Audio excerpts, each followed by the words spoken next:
দর্শক, ইরানের বর্তমান পরিস্থিতি জানবো রেডিও তেহরানের সিনিয়র সাংবাদিক ডক্টর সোহেল আহমেদের কাছ থেকে।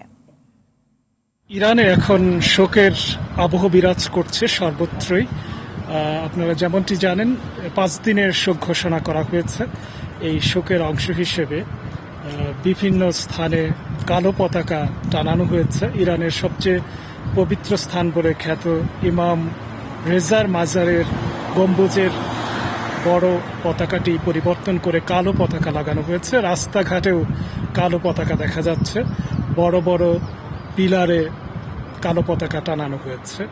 এর বাইরে বিভিন্ন ধর্মীয় কেন্দ্রগুলোতে ধর্মীয় অনুষ্ঠান হচ্ছে, দোয়ার আয়োজন করা হচ্ছে, মানুষজনকে খাওয়ানো হচ্ছে। পাশাপাশি বলা হচ্ছে যে রাইসির এই মৃত্যু, শাহাদাতের মৃত্যু, এর মধ্য দিয়ে তিনি শহীদ হয়েছেন। তিনি পরকালে অনেক বেশি সাফল্য অর্থাৎ পুরস্কার পাবেন আল্লাহর কাছ থেকে। দর্শক, ইরান থেকে জানাচ্ছিলেন ডক্টর সোহেল আহমেদ।